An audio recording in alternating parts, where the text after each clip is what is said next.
Hey everyone, my name is Maren Schroeder. I'm the Coalition Director for the MN is Ready Coalition. We are a group of advocacy organizations and businesses working to legalize the adult use of cannabis. A big thank you to the Minnesota Hemp Growers Co-op for letting us borrow their stage today so that we can have conversations with some pro-legalization candidates. Right now I have Jeremy Peichel, who is a libertarian running in Senate District 66. Jeremy, you want to take a minute to introduce yourself? Sure, thank you.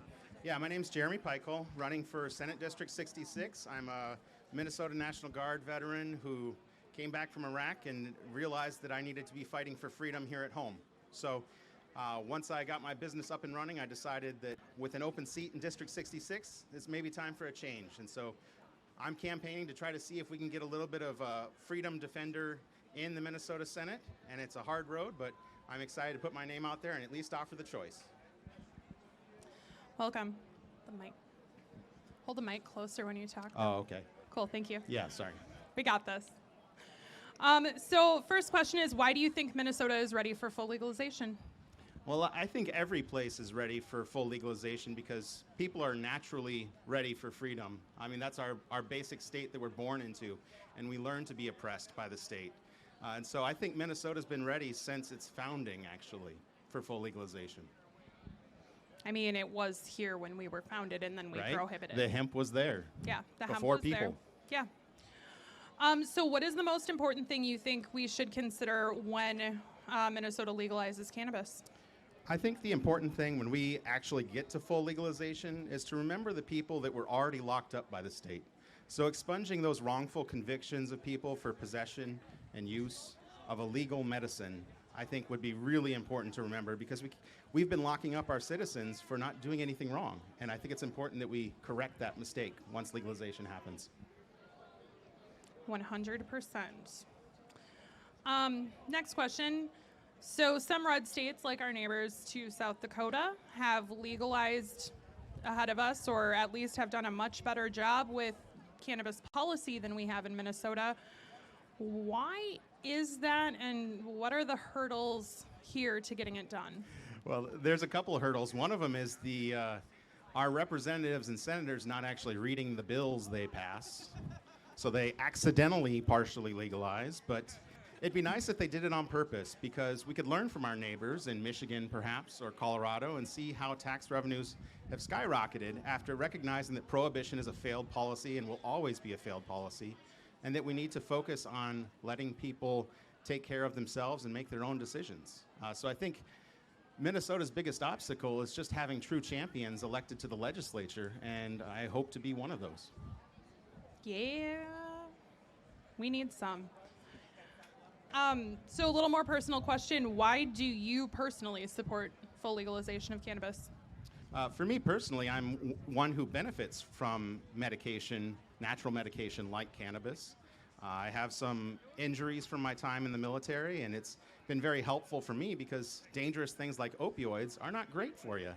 And cannabis is one way to provide pain relief for individuals, also good for treating post-traumatic stress disorder. And you know, the thing is, when we made cannabis illegal, we prevented further medical investigation into its benefits for people. And it's been used for years. So it would be worthwhile for us as a people to recognize that we should avoid banning things in general and actually learn about what effects they have on the body so that we can gain full benefit from the nature around us.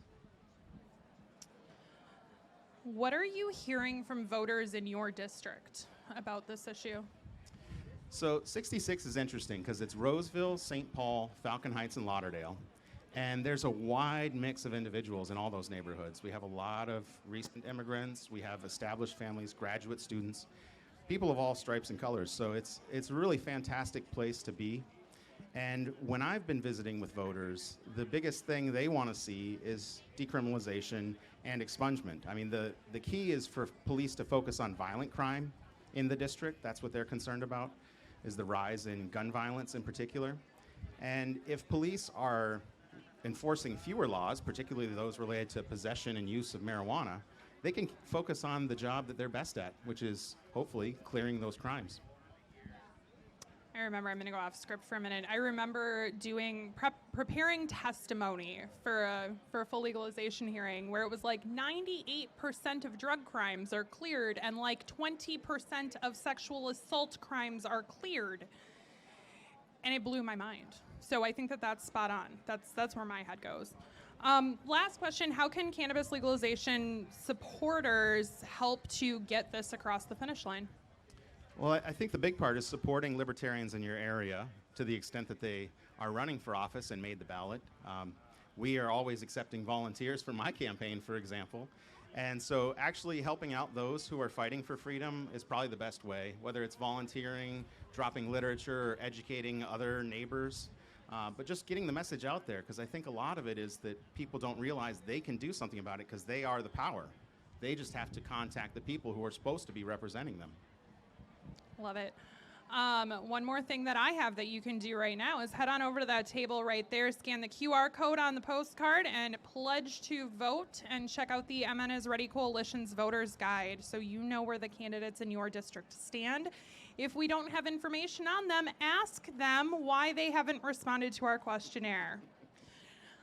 Anyway, thank you, Jeremy, for coming today. We will be back at 3:30 with Senator Scott Dibble. Thanks, everyone. Thanks for having me.